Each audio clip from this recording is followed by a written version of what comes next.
I begged the agent to forgive my $45 missed payment. He mocked me, refreshed my file, and started sweating. Your asset portfolio is $215 million. Before I explain exactly how a desperately broke, exhausted delivery driver like me ended up buying the very luxury commercial building I was currently begging inside of and completely destroying the careers of the most arrogant men in this city, do me a huge favor. Hit that subscribe button and turn on notifications. Because if you love seeing terrible people get exactly what they deserve, you are not going to want to miss a single second of this. Let me paint a picture of my reality. It was a freezing Tuesday morning in mid-November, and I was standing inside the disgustingly opulent lobby of Apex Prime Insurance. The air smelled like expensive mahogany and entitlement. I, on the other hand, smelled like stale rain and cheap French fries, wearing a thrift store winter coat that had lost its stuffing 3 years ago. My boots were leaving faint, muddy footprints on their pristine marble floor, and the receptionist was glaring at me like I was a stray dog that had just wandered in to ruin her day. But I didn't care. I was desperate. My stomach was a hollow, aching cavern, growling so loudly I was sure the entire room could hear it. I hadn't eaten a real meal in 2 days, surviving purely on the complimentary saltines from a diner down the street. Sitting across from me behind a massive glass desk was Trent. Trent was a junior broker with slicked back hair, a watch that cost more than my entire life's earnings, and a smile that practically dripped with condescension. "Look, Trent. Please," I pleaded, my voice cracking. I hated how pathetic I sounded, but I had no choice. It's just a $45 shortfall. My direct deposit from the delivery app was delayed because of a banking holiday. If you just give me a 24-hour grace period, the money will clear. I swear. Trent didn't even look up from his dual monitors. He just let out this long, dramatic sigh, as if my mere existence was a massive inconvenience to his morning. "Grace periods are for preferred clients, Miss Miller," Trent drawled, finally, leaning back in his ergonomic leather chair and steepling his fingers. Well, let's just look at the facts. You drive a beat-up 2012 sedan that barely passes inspection. You've been late on your premiums twice this year. And now, you're sitting in my office, begging for a handout. We are an elite insurance agency, not a charity. I swallowed hard, fighting back the sting of tears. If you cancel my policy, I can't legally drive. If I can't drive, I can't make my deliveries. I'll lose my job. I'll be on the street. It's just $45. It is company policy," Trent interrupted, his voice raising just enough so the other agents in the open concept office could hear him. He loved an audience. "In fact, because you missed the deadline at midnight, your policy is officially lapsed. I'm canceling it right now. If you want to reinstate it, you'll need to pay the past due balance, plus a $300 reinstatement fee." Today, my heart plummeted into my empty stomach. $300. He might as well have asked me for $1 million. I gripped the edge of his glass desk, my knuckles turning white. "You can't do this," I whispered, panic rising in my throat, cutting off my air supply. "Please. I have literally nothing left in my checking account." "Nothing," Trent smirked. "A cruel," satisfied little twist of his lips. He loved this. He thrived on the power trip of crushing people who had nothing. "Let's just verify that, shall we?" he said mockingly, his fingers flying across his glowing keyboard. "I'm going to run a comprehensive financial health check. It pulls all associated routing numbers, assets, and active portfolios tied to your social security number. Let's see just how broke you really are. Miss Miller, maybe you're hiding a secret trust fund." He hit the enter key with a loud, obnoxious clack. I stood there, trembling, wrapping my thin coat tighter around my shivering body. I just wanted to disappear. I wanted the marble floor to open up and swallow me whole. I knew exactly what that screen was going to say. It would show my pathetic checking account with its $2.14 balance. It would show my maxed-out credit card. It would show pure, unadulterated poverty. The little loading circle spun on the back of his monitor. Trent reached for his ceramic mug, taking a slow, arrogant sip of his artisanal coffee. Then the system beeped. The screen flashed. Trent's eyes casually flicked to the monitor. He was preparing another sarcastic insult. I could see his mouth opening to deliver the punchline, but the words never came out. Instead, his jaw went slack. The coffee cup in his hand tilted, spilling hot brown liquid onto his immaculate desk. But he didn't even seem to notice. The smug, arrogant aura that surrounded him evaporated in less than a millisecond. His face drained of all color, turning an absolute, sickly shade of chalk white. "To Trent?" I asked, my voice barely a whisper. He didn't answer.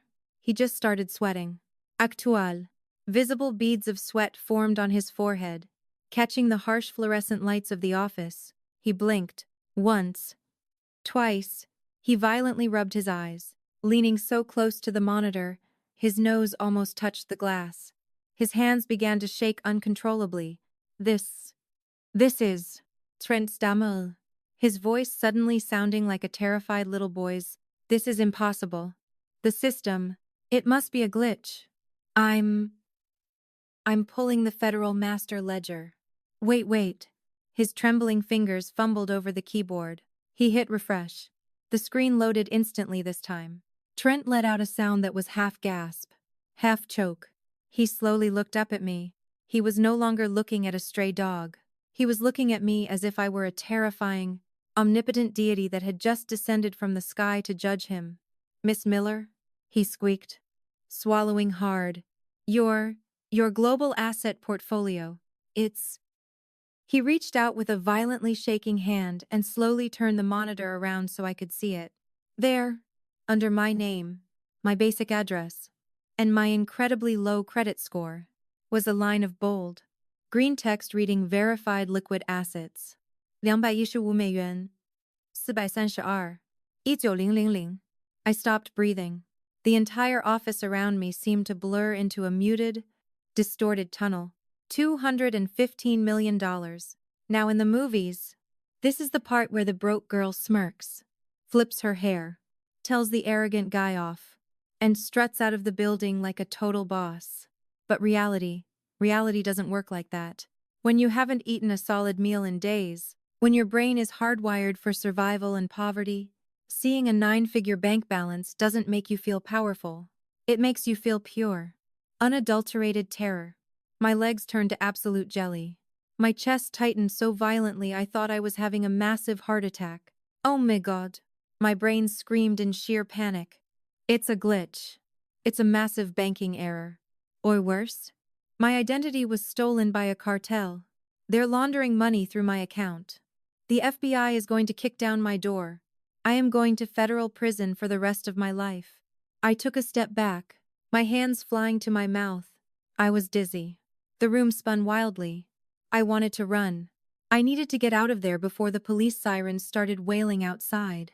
"Mom," Trent suddenly yelled, snapping me out of my spiraling panic. But he wasn't yelling in anger. He was frantic, desperate. He shot up out of his expensive chair so fast, it crashed into the glass wall behind him. "Mom, please. Miss Miller. I am so sorry," Trent practically screamed, rushing around his desk and bowing his head. The other agents in the office stopped what they were doing and stared. "Please. Don't move. Don't leave. The $45. It's waived. It's completely waived. Let me get my manager.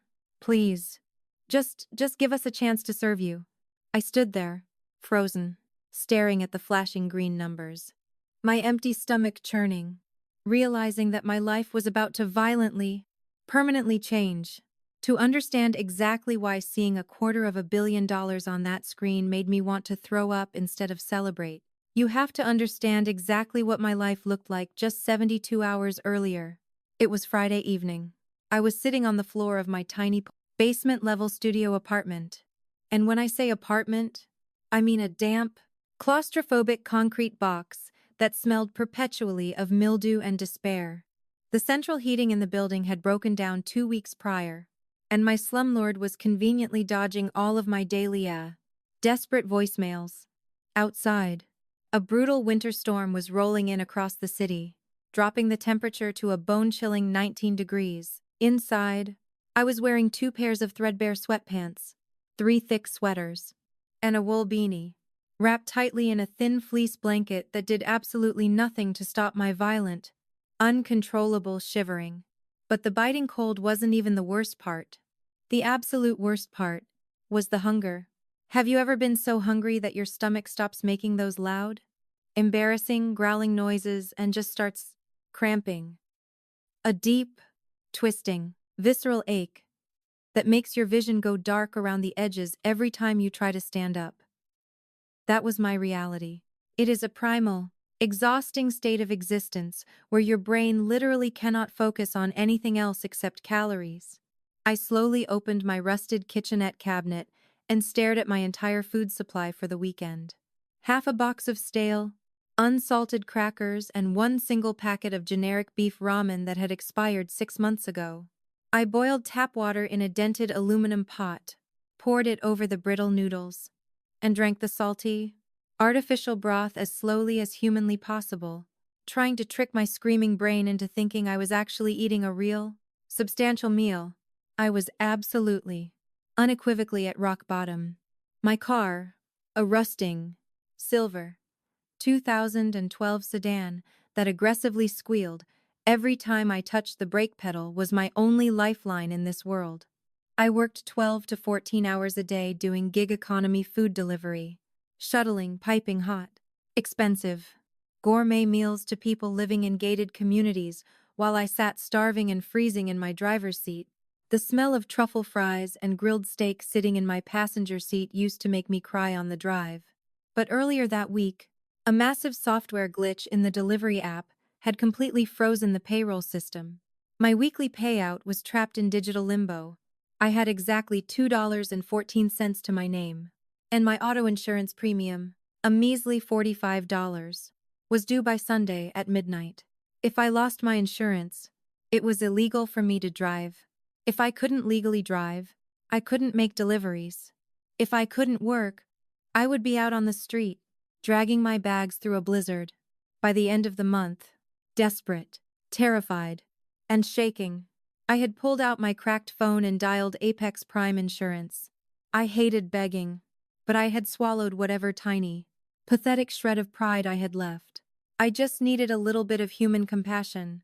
The phone rang for a grueling 20 minutes before someone finally picked up the line. It was Trent. Apex Prime. This is Trent. His voice oozed through the tinny speaker of my phone. Slick, corporate, and entirely disinterested. Hey Trent, this is Maya Miller, I said, my teeth literally chattering from the freezing temperature in my apartment. I have a basic auto policy with you guys. I'm calling because I'm in a really tough spot this week. My direct deposit got delayed by a system error, and my premium is due Sunday. I just need a 48-hour grace period. Please. I heard the rapid, aggressive sound of mechanical keyboard typing, followed by a heavy, incredibly annoyed sigh. Miss Miller, Trent said, adopting a tone that sounded like he was explaining basic arithmetic to a slow toddler. We do not do extensions for basic tier, high-risk policyholders. You signed a binding contract. It is not my problem, nor the agency's problem, that you cannot manage your personal finances. I know it's not your fault, I pleaded, gripping the cracked phone so hard, my knuckles turned white. But I've been with you guys for 2 years. If my policy lapses, I lose my job. I won't survive the month. I'm just asking for a tiny bit of grace. Hold on, Trent snapped abruptly. There was a sharp click, but instead of the sterile, jazz elevator hold music kicking in, I heard the muffled, echoing sounds of his office. He hadn't put me on the hold system. He had accidentally hit the mute button on his wireless headset, but his desk's ambient microphone was still picking up every single sound in the room. And that's when I heard him. Mr. Vance. Vance was the regional director of the entire agency. He was notorious in the city's corporate circle, a man who drove a ridiculously obnoxious imported sports car, parked illegally in the handicap spot, and wore custom Italian suits, meticulously tailored to hide his expanding waistline. He was a corporate bully who worshipped money and actively, vocally despised anyone who didn't have it. I heard Vance's heavy, leather-soled footsteps stomping toward Trent's desk. "Who is whining on the phone?" Trent Vance's voice boomed. Loud, nasal, and incredibly abrasive. "Tell me you are not wasting company time on a bottom feeder." "It's that Miller girl," Trent laughed. A sickeningly sycophantic, eager to please little chuckle. "The one with the garbage 2012 sedan that leaks oil in our lot. She's crying about a $45 payment. Wants an extension." My heart stopped. I sat there on my freezing concrete floor, forced to listen in absolute silence as these two men dissected my misery for sport. "Are you absolutely kidding me?" Vance scoffed loudly, the disgust dripping from his vocal cords. $45. What is she? A peasant. Listen to me very closely, Trent. Vance leaned in closer to the microphone. I could hear the wet, sickening smack of his lips as he spoke. "Drop her," Vance ordered, his voice cold and venomous.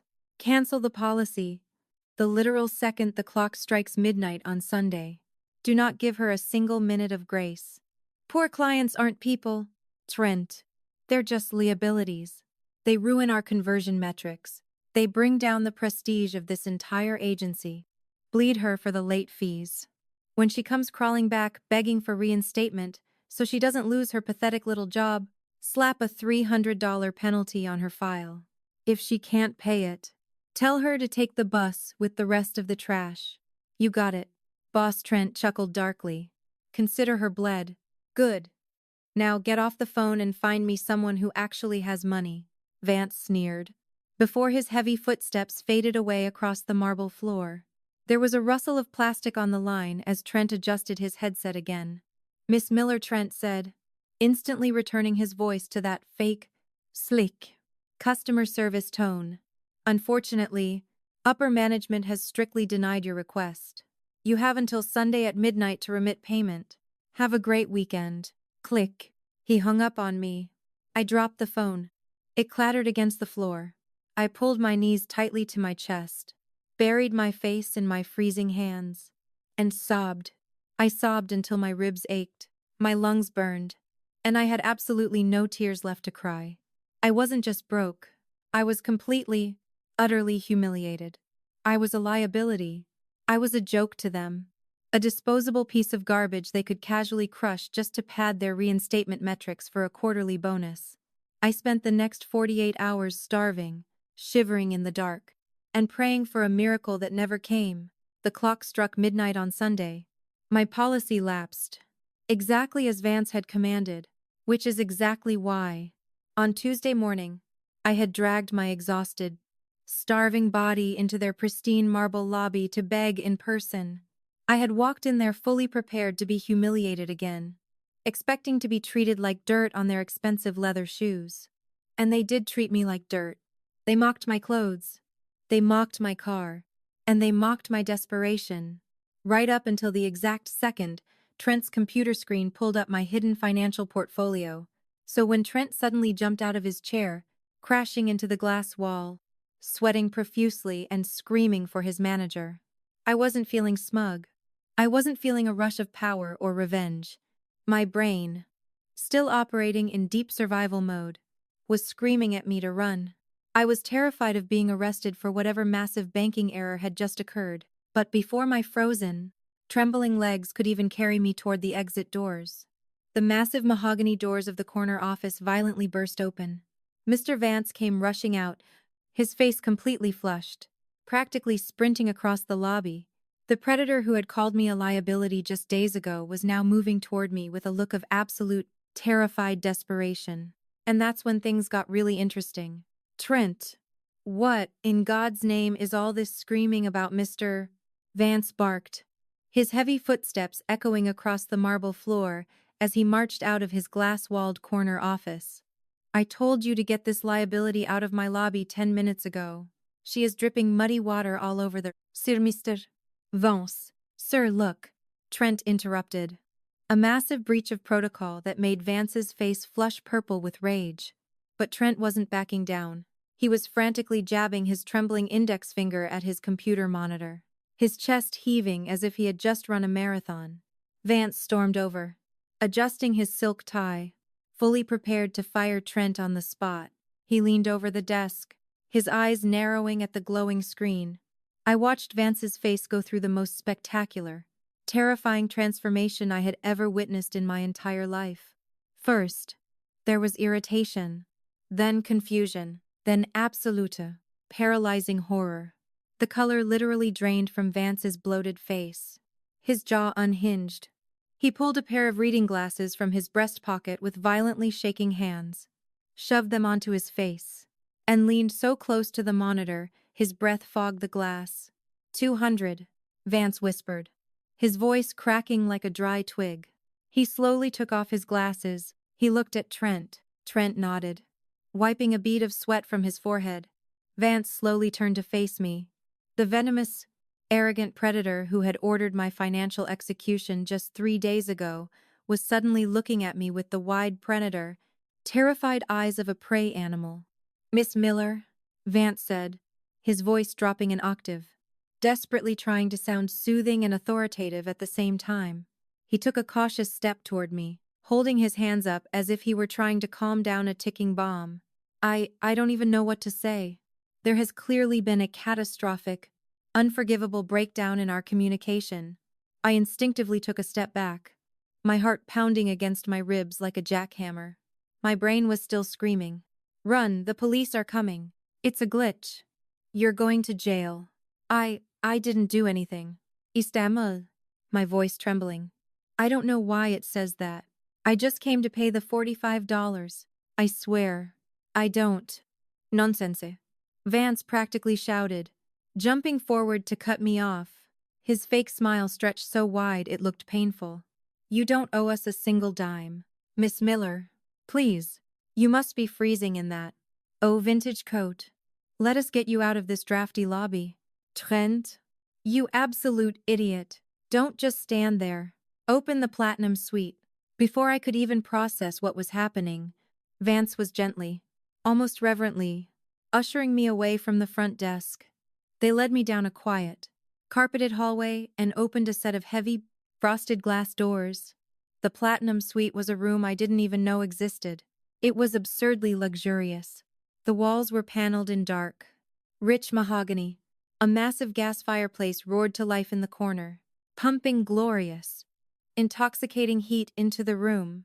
A massive boardroom table carved from a single slab of walnut sat in the center, surrounded by overstuffed Italian leather chairs. "Please, have a seat," Vance pleaded, pulling out the chair at the absolute head of the table. I slowly sat down. The leather was softer than my mattress at home. The heat from the fireplace washed over my freezing, shivering body, and for a split second, I just closed my eyes and let the warmth penetrate my aching bones. "Miss Miller," Vance began, sitting a respectable distance away, clasping his hands tightly together. He was sweating right through his custom suit. "I realize our junior staff may have treated you with less than the utmost respect, but I assure you, as the regional director, you now have my complete, undivided attention. An asset portfolio of $215 million requires elite, white glove protection, umbrella policies, wealth preservation matrices." He kept talking, but I couldn't hear him. The adrenaline that had been keeping me upright was crashing. The heat of the room was thawing my body, but it was also waking up my digestive system. In the middle of Vance's desperate, sycophantic pitch about synergy and exclusive tax shelters, my stomach let out a ferocious, echoing, guttural roar. It was so loud it actually echoed off the mahogany walls. Vance stopped mid-sentence. Trent, who was standing by the door like a nervous Secret Service agent, visibly flinched. Dead silence filled the room. I looked down at my hands. They were still shaking, but a strange, surreal realization was washing over me. If this is a glitch, I thought, the bank is going to figure it out in an hour. But for the next 60 minutes, these two miserable, arrogant men actually believe I am a multimillionaire. My fundamental, primal need for survival suddenly overrode my panic. I was starving. I was going to pass out. If I was going to federal prison for a banking error, I was not going to do it on an empty stomach. I slowly lifted my head and looked directly into Vance's terrified blanks and sojid entration, sweaty eyes. I haven't eaten, I said, my voice eerily calm.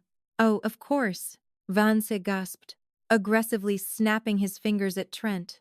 Trent, fetch Miss Miller some sparkling water and the premium mixed nuts from the executive lounge. No. The word left my mouth with a sharp, commanding edge that surprised even me. Vance froze. Trent swallowed hard. I leaned back in the Italian leather chair. Crossing my arms over my thrift store coat, I looked at Trent, the man who had laughed at me for being too poor to afford a $45 fee. There is a steakhouse 3 blocks away. Oak and Ash, I said, my voice steady. Savoring the absolute control I suddenly held in the room. I want the dry-aged ribeye. Medium rare. I want the garlic truffle mashed potatoes. And I want a large, premium hot chocolate made with whole milk. Not the powdered garbage. Real chocolate. Trent blinked, clearly stunned. Oh, Miss Miller. They don't do delivery. I didn't ask for delivery. Trent, I interrupted, staring dead into his soul. I am asking you to walk down there in the rain. Order it in person. Wait for it. And bring it back to me. Hot. Trent looked at Vance in sheer panic, silently begging his boss to save him from this humiliating errand. But Vance just glared at him with murderous intent. Are you deaf? Trent. Vance hissed violently. And go. And use your own personal credit card. Do not make Miss Miller wait. Yes, sir. Right away. Miss Miller.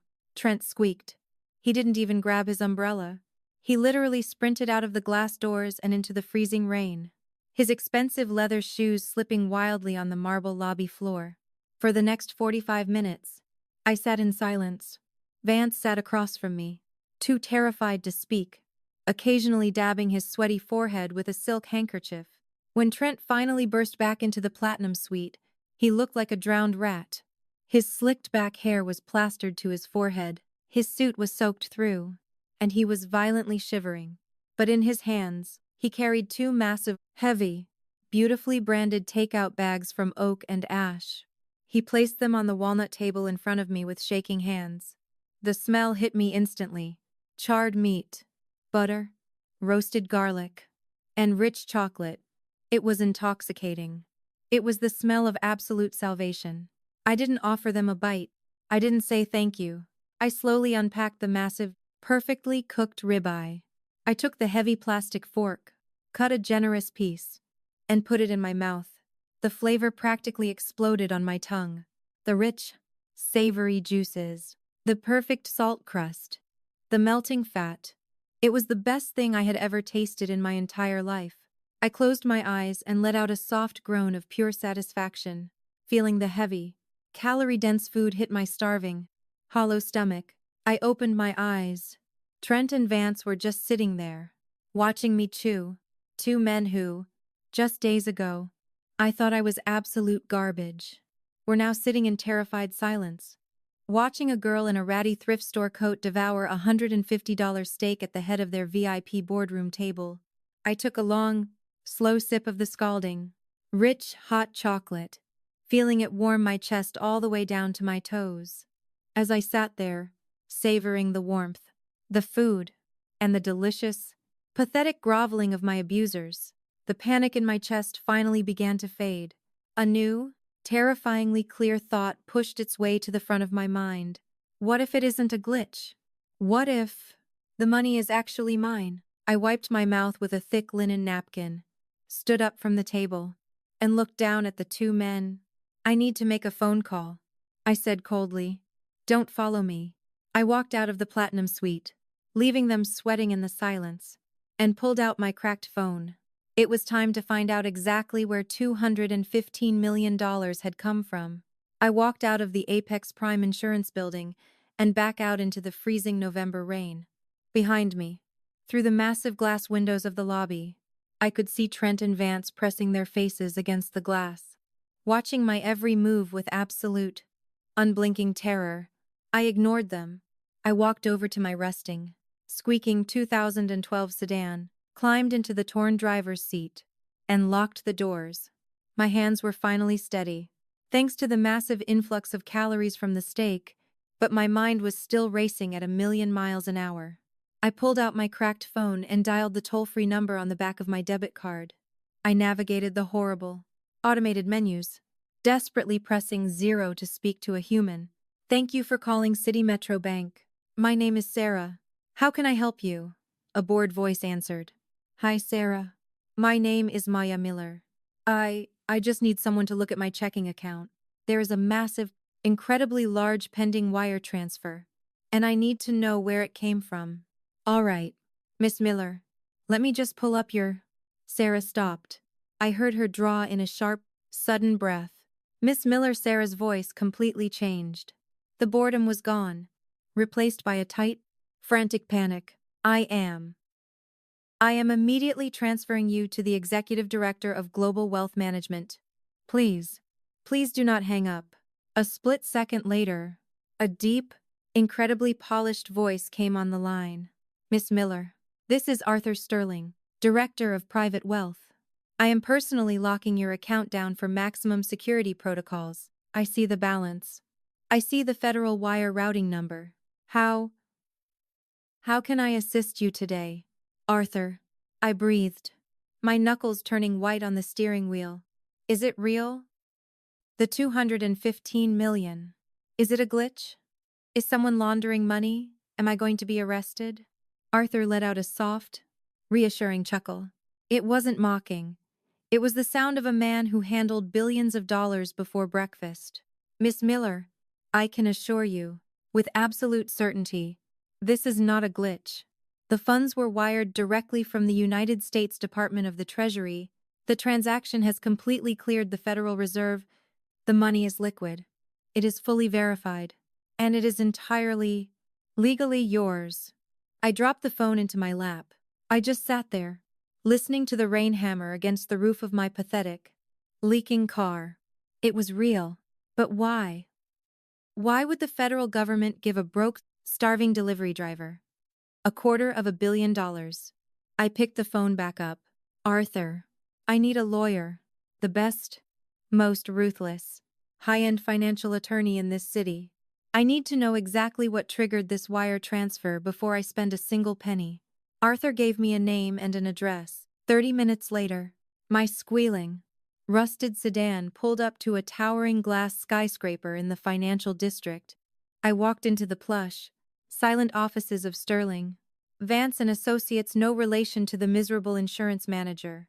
Thankfully, within 10 minutes of verifying my bank routing number, I was sitting in a corner office on the 60th floor, looking out over the entire city. Sitting across from a silver-haired powerhouse of a lawyer named Richard.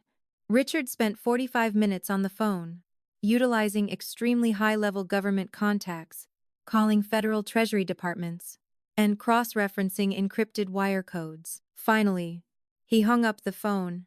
He took off his expensive reading glasses, folded his hands on his massive oak desk, and looked at me with an expression of pure, unadulterated awe.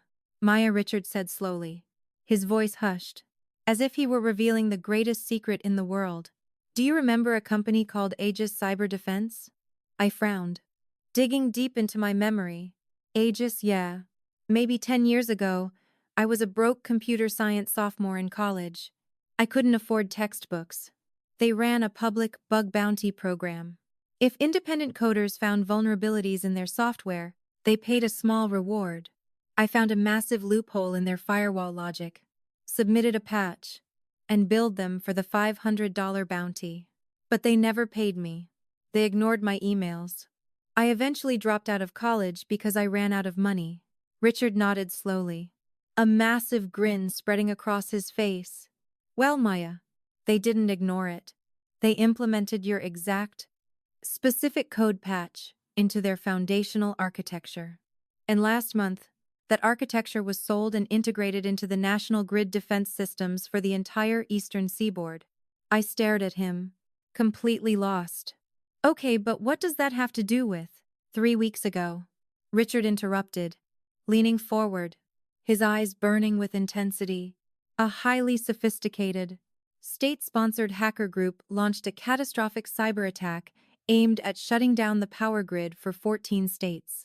It would have caused trillions of dollars in economic damage. It would have cost thousands of lives. But the attack failed. He paused, letting the silence hang in the air for dramatic effect. It failed because it hit a brick wall. A tiny, incredibly elegant piece of firewall logic that completely neutralized the virus. Your code, Maya. The code you wrote in your dorm room 10 years ago. My jaw dropped. The room seemed to spin. Wait, what? Under the newly passed Critical Federal Infrastructure Protection Act, Richard explained, pulling up a document on his sleek tablet. Any private citizen whose intellectual property directly thwarts a tier 1 national security threat is legally entitled to a micro percentage of the estimated prevented damages paid out as an automated, tax-free federal bounty. He slid the tablet across the desk. I looked down. It was a declassified federal receipt. The algorithm calculated the prevented damage at over $2.5 trillion. Richard said softly. Your automated bounty payout was $215,432,190. The government didn't make a mistake. Maya, they owed you a debt, and they finally paid it. I sat back in the heavy leather chair. For the past 5 years, I had believed I was a failure. I believed I was just a broke, pathetic delivery driver who couldn't even afford a $45 insurance premium. I had let men like Trent and Vance step all over me, treat me like dirt, and convince me that my life had zero value. But sitting in that corner office, looking at the federal document bearing my name, something inside of me violently snapped. The fear evaporated. The imposter syndrome melted away. The terrified, shivering girl who had begged for her life in that insurance lobby was completely, permanently gone. I didn't win the lottery. I didn't get a handout. I didn't steal this money. I earned it. I literally saved the infrastructure of the country. I was a genius who had been robbed of her potential by poverty. And now, the universe had handed me the ultimate weapon to take my power back. I stood up. I didn't feel tired anymore. I didn't feel cold. I felt like a titan. Richard, I said, my voice ringing with a cold, terrifying authority that I didn't even know I possessed. Yes, Maya, he replied, sitting up perfectly straight. I need to make a real estate purchase. I said, a slow, dangerous smile creeping across my face. There is a very specific luxury commercial building downtown. The one that currently leases its ground floor to Apex Prime Insurance. I want to buy it, and I want to buy it today. Richard's eyes gleamed with the ruthless understanding of a corporate shark. Consider it done. It was time to go back to the insurance agency, but this time, I wasn't going to beg. I was going to teach them exactly what happens when you treat human beings like liabilities. A full week passed. 7 days of absolute silence from my end. During that week, I didn't just sit around enjoying my new reality. I was busy. I worked exclusively with Richard and his team of elite attorneys to quietly, surgically acquire the massive commercial real estate portfolio that included the Apex Prime Insurance building. I also made a few personal purchases, securing the exact assets I would need to spring my ultimate trap. But before I dropped the hammer, before I utterly destroyed the careers of the men who had tormented me, I needed to know something.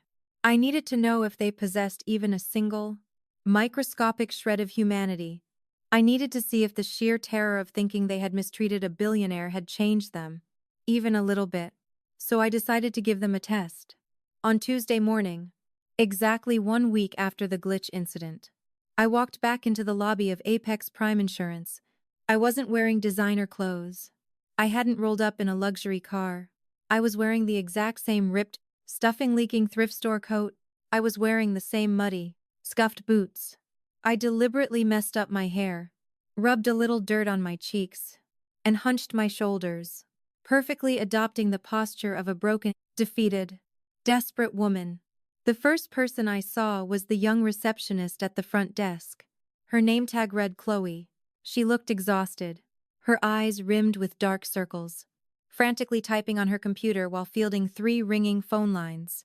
Despite her obvious stress, When she looked up and saw me standing there, shivering, she offered a small, sympathetic smile.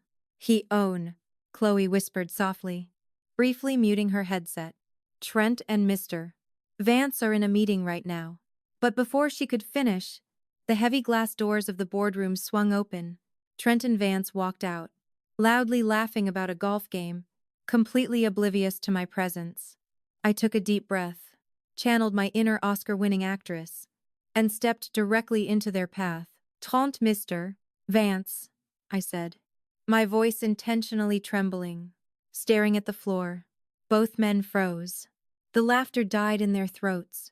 For exactly 3 seconds, pure, unadulterated panic flashed across their faces.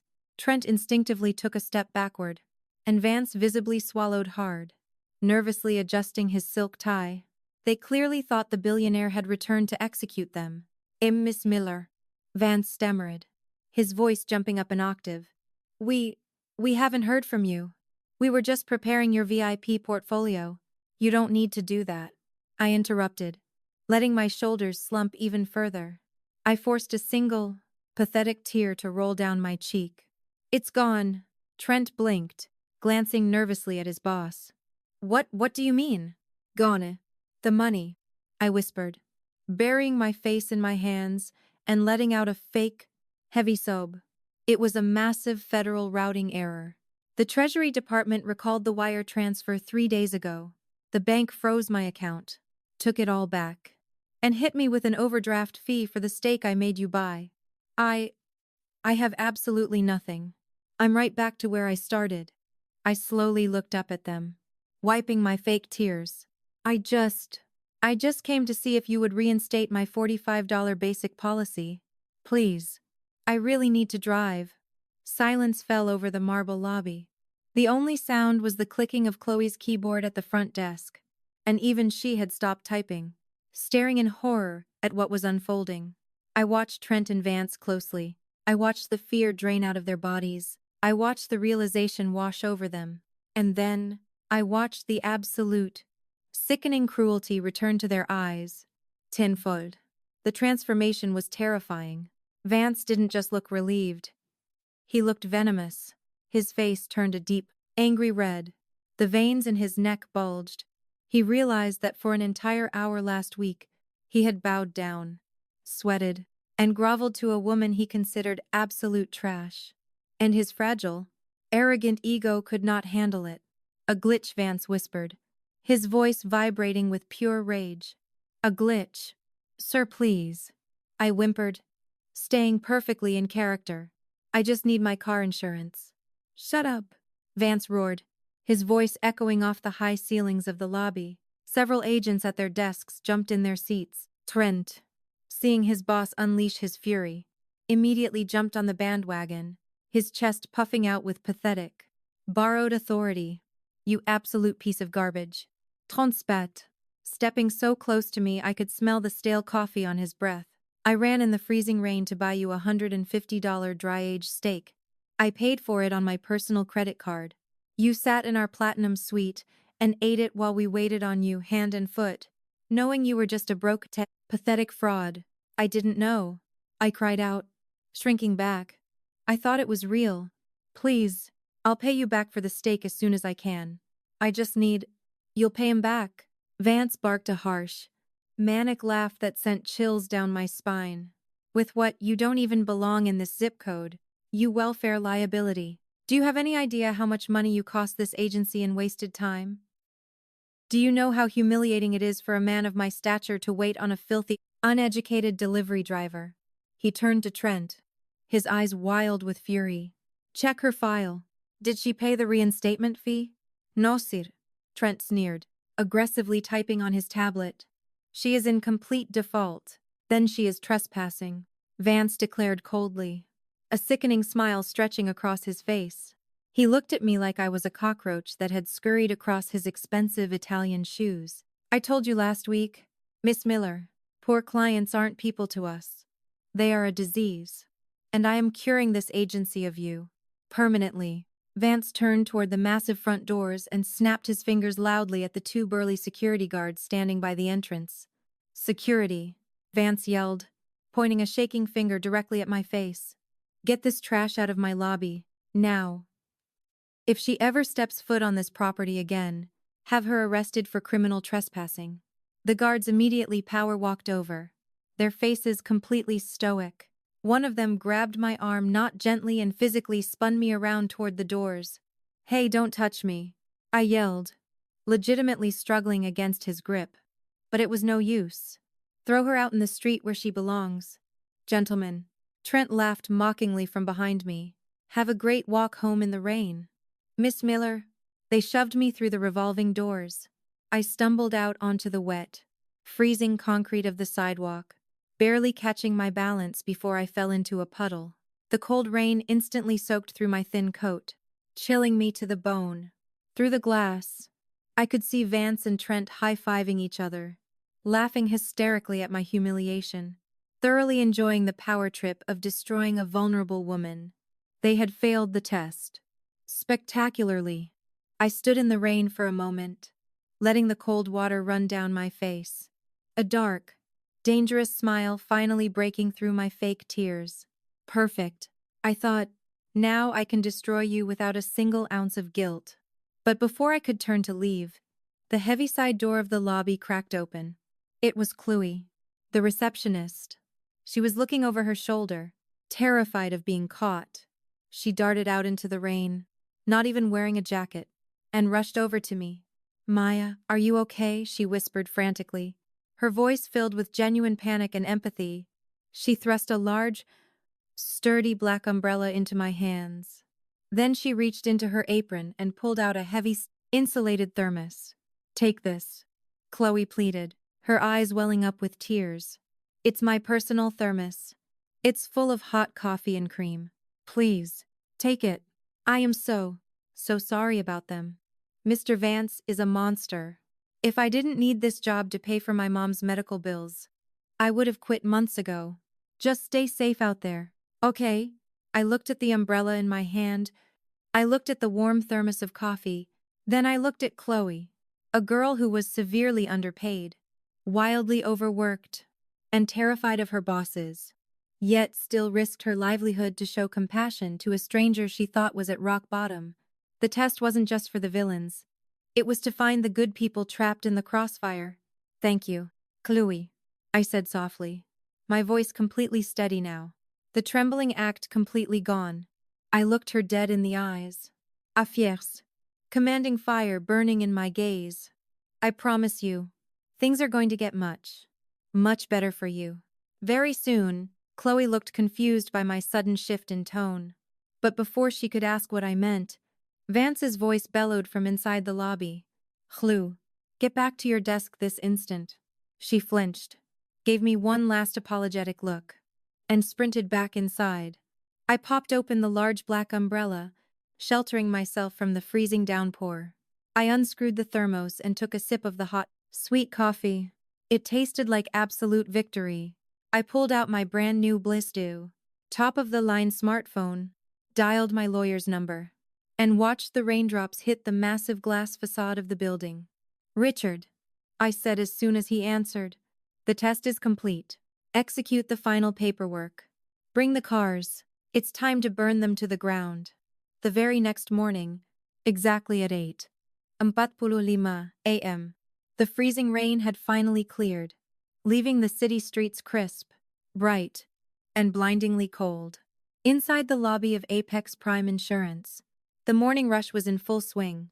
Phones were ringing, keyboards were clacking, and Mr. Vance was aggressively pacing behind the front desk, loudly berating a junior analyst over a minor formatting error in a quarterly report. Trent stood a few feet away, sipping his artisanal espresso and smirking at his coworker's misery. It was a perfectly normal, toxic Wednesday morning for them, until the street-facing glass doors were completely shadowed by the arrival of a vehicle so massive, so undeniably powerful, that half the office literally stopped typing to look out the window.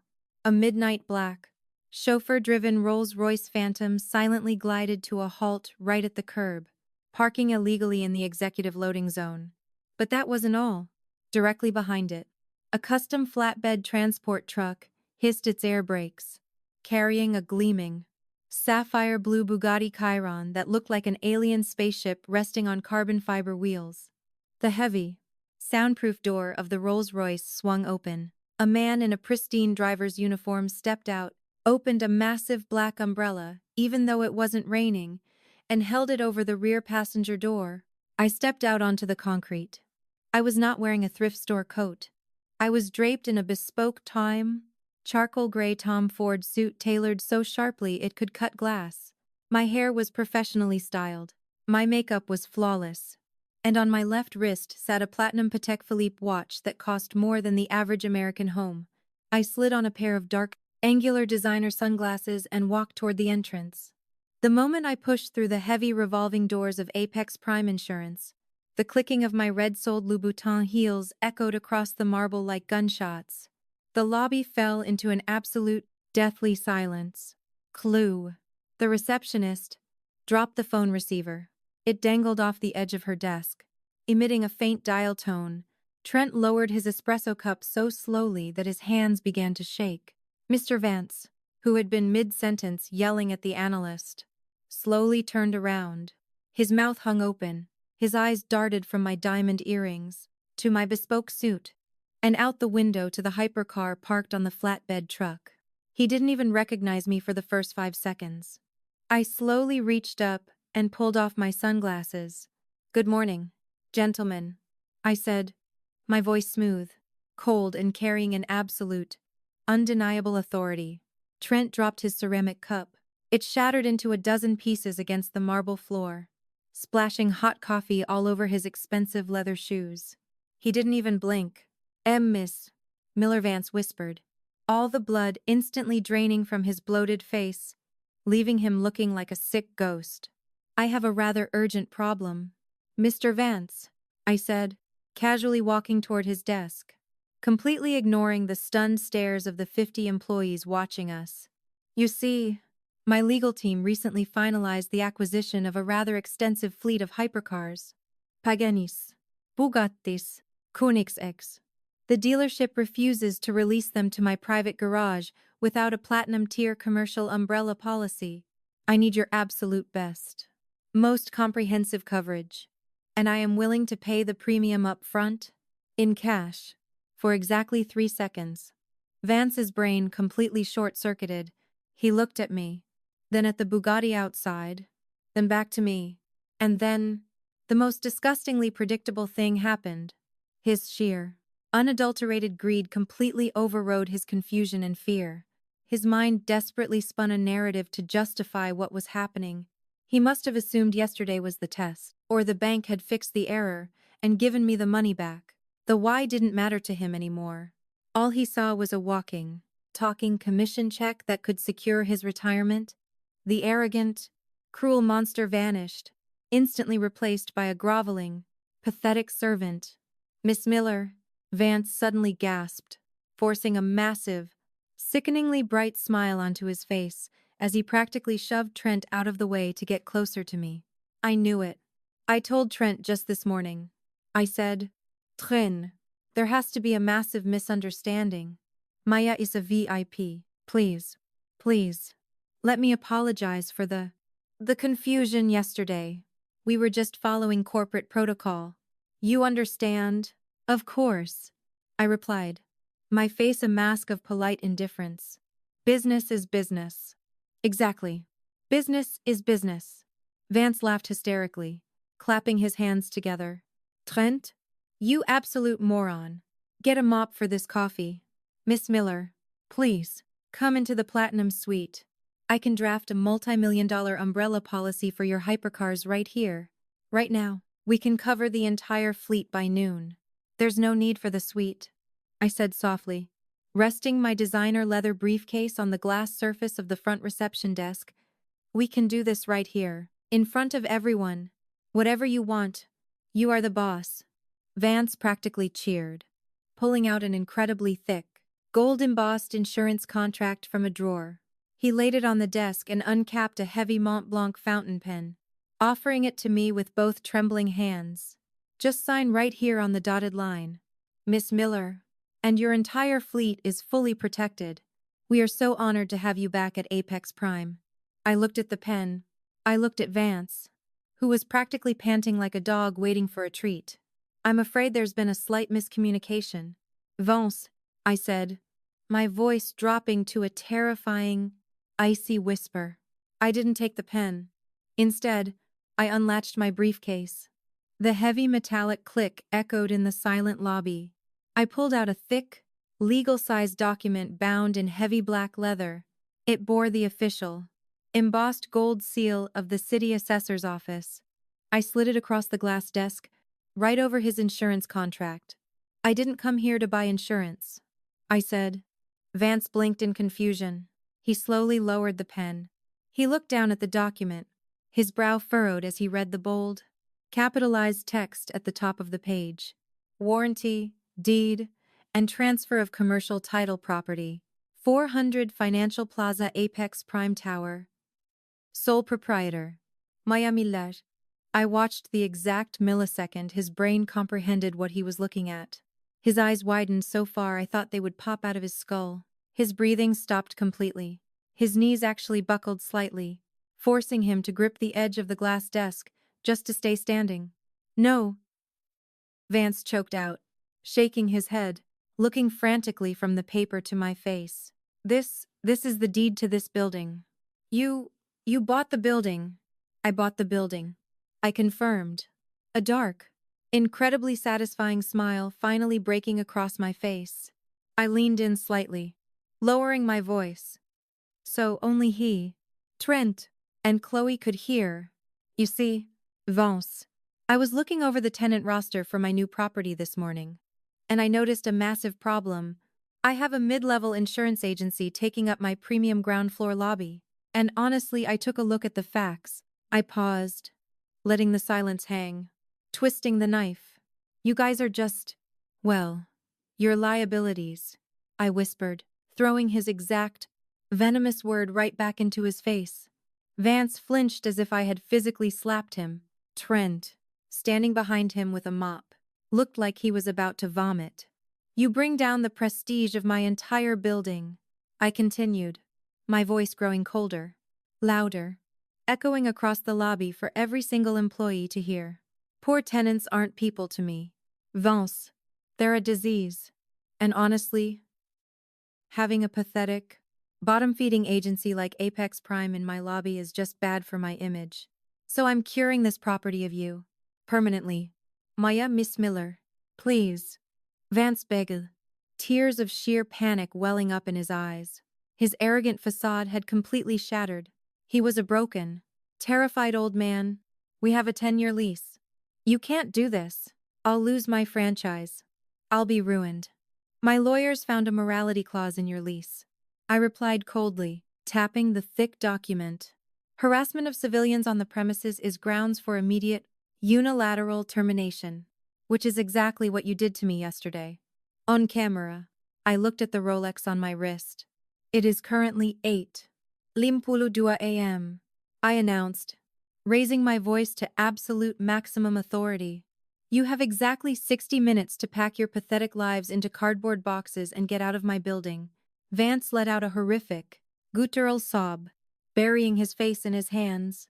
If a single one of you is still on my property at 9:52 a.m., I sneered, looking directly at Trent, who was visibly trembling.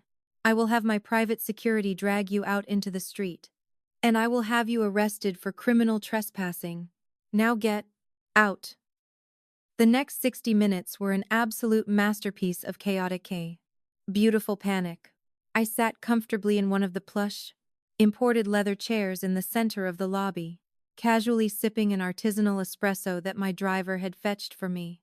I simply crossed my legs, leaned back, and watched the utter destruction of Apex Prime Insurance unfold in real time. 50 employees were frantically running around like ants in a flooded colony, stuffing client files, customized staplers, and framed family photos into brown cardboard boxes. The sound of packing tape loudly ripping across cardboard echoed through the massive room, mixed with the frantic, terrified whispers of the junior agents realizing they were suddenly unemployed. Vance was practically hyperventilating behind the glass walls of his my corner office. I watched him desperately hammering numbers into his desk phone, screaming at his corporate overlords, begging them to send lawyers, to invoke a loophole, to save his precious franchise. But it was useless. My legal team had already frozen the building's telecommunication lines and legally dissolved his lease. He was entirely, utterly powerless. At exactly 9:50 a.m., the great exodus began. Trent was the first one out. He was carrying a small, pathetic cardboard box filled with his personalized coffee mugs and his cheap sales trophies. He looked down at the marble floor, his shoulders completely slumped. As he walked past my chair, I didn't say a word. I just slowly raised my espresso cup toward him in a silent, mocking toast. Trent stopped. He looked at me, his eyes red and brimming with tears of sheer humiliation. "Miss Miller, he started, his voice cracking violently. "My car." The parking attendant said my car was towed. "Oh, yes." I smiled brightly, adjusting my designer sunglasses. "You see, Trent, you were parked in the executive loading zone, and since you are no longer an executive in my building, your vehicle was removed. I believe the impound lot is roughly a 3-mile walk from here. In the cold, have a great walk home." Trent. I threw his exact, cruel words from yesterday right back into his face. He turned a sickly shade of pale, put his head down, and scuttled out through the revolving doors like a frightened rat.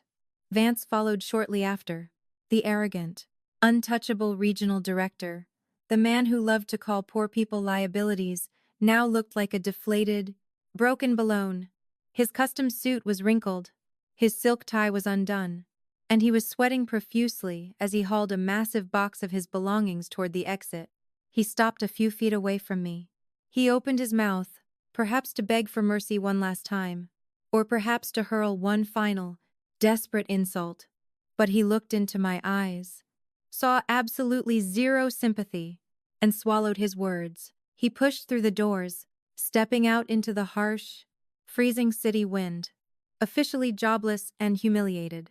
"9:55 am." The lobby was entirely empty. Well, almost. I slowly turned my head. Behind the massive glass reception desk, Chloe was quietly, tearfully packing her own belongings into a faded canvas tote bag.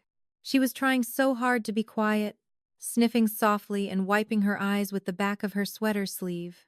I stood up. The sharp click of my red-soled heels echoed loudly in the newly silenced room as I walked over to the desk. "Chloe," I said softly. She flinched as if I had hit her. She frantically zipped up her bag and stepped back. I'm packing. Miss Miller, I swear, I'm almost done. I'm sorry. I know I have to leave." "Stop packing," I interrupted gently. I reached over the cold glass and placed my hand over hers. She looked up at me, her eyes wide, terrified, and completely confused. "I told you yesterday that things were going to get much better for you," I said, looking her dead in the eyes, stripping away all the cold, corporate authority I had used on Vance. "You were the only person in this entire building who treated me like a human being when I had absolutely nothing. You risked your own job to give a freezing, starving girl a warm cup of coffee and an umbrella. I do not forget things like that." Clue.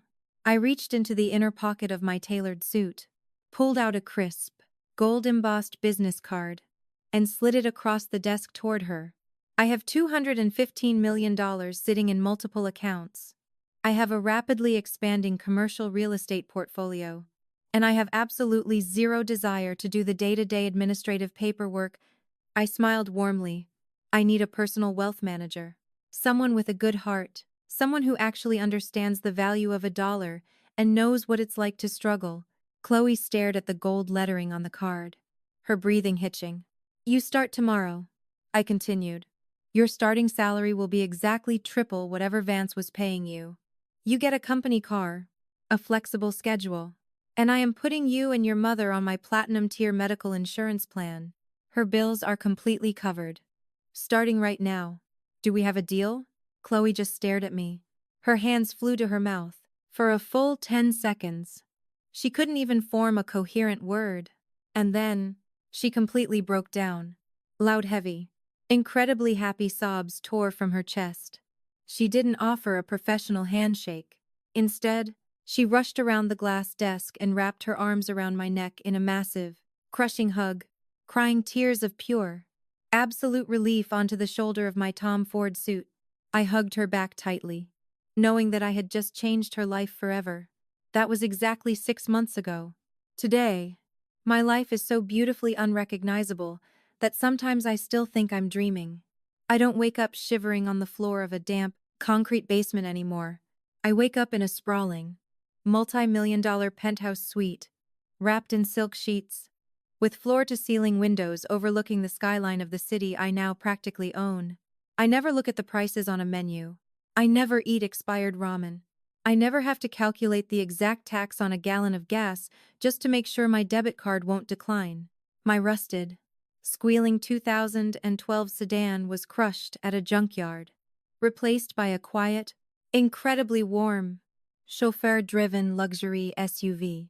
My body has healed. I am no longer chronically exhausted. I am no longer freezing. But you know what the absolute greatest luxury of all is? The one thing that $215 million actually bought me, it wasn't the hypercars. It wasn't the penthouse. And it wasn't even the revenge.